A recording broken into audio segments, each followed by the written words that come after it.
বন্ধুসকল নমস্কাৰ এই মুহূৰ্তত কৰ্মচাৰীসকলৰ ওল্ড পেঞ্চন স্কিমৰ সৈতে জড়িত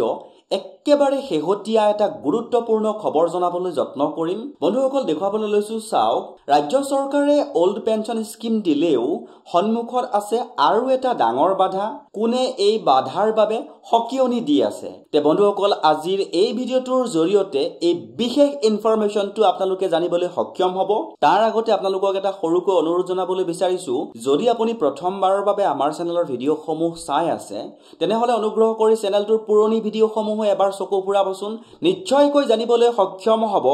যে চাকৰি জীৱনৰ সৈতে জড়িত বিভিন্ন সময়ত প্ৰকাশ হৈ থকা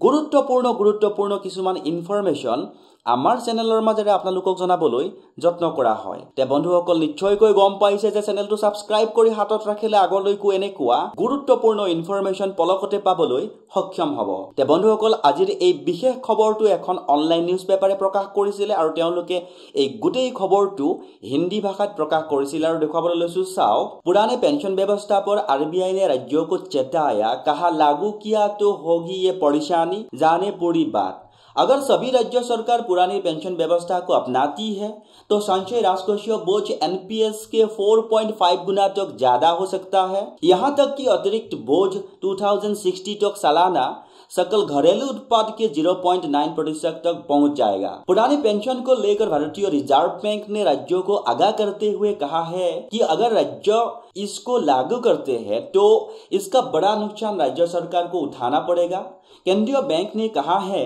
कि ऐसा करने से राज्यों की वित्त पर काफी दबाव पड़ेगा और विकास से जुड़े खर्चों के लिए उनकी क्षमता सीमित हो जाएगी महंगाई की भत्ता से जुड़े पुरानी पेंशन को लेकर लागू करना हितकारी नहीं होगा ते बंधुসকল নিশ্চয়কৈ গম পাইছে যে ওল্ড পেঞ্চন স্কিমটো যদি ৰাজ্য চৰকাৰ সমূহে দিয়ে তেতিয়া হলে কি সমস্যা হ'ব পাৰে ৰাজ্য চৰকাৰ সমূহৰ কেন্দ্ৰীয় বেংকে হেতু বাৰে বাৰে হকিয়নি দি আছে আৰু তেওঁলোকে উল্লেখ কৰিছে ইয়াতে চাওক যে इसका बड़ा नुकसान राज्य सरकार को उठाना पड़ेगा कारण ओपीएस तो दिले राज्य सरकारे बहुत डाঙৰ এটা লোকসান উঠাব লাগিব বুলি কৈছে আৰু ৰাজ্যসমূহৰ যেটো ডেভেলপমেন্ট হেতু স্থবিৰ হৈ পৰিব বুলি তেওঁলোকে উল্লেখ কৰিছে ইয়াতে লিখিছে চাওক विकास से जुड़े खर्चों के लिए उनकी क्षमता सीमित हो जाएगी স্থবিৰ হৈ পৰিব বুলি উল্লেখ কৰিছে তে বন্ধুসকল চাওক যেহেতু আমাৰ কৰ্মচাৰীসকলে বিভিন্ন সময়ত প্ৰতিবাদ কৰি আছে ওল্ড পেঞ্চন স্কিমৰ বাবে ইফালে সেন্ট্ৰেলৰ কেন্দ্ৰীয় বেংকেও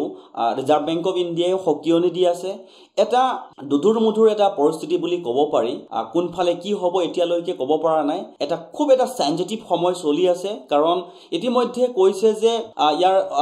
আগৰ ইনফৰমেশনটোত কৈছে যে যেহেতু কিছুমান সংখ্যক ৰাজ্যই ওল্ড পেঞ্চন স্কিমটো দিছে কিন্তু কিছুমান সংখ্যক ৰাজ্যই এই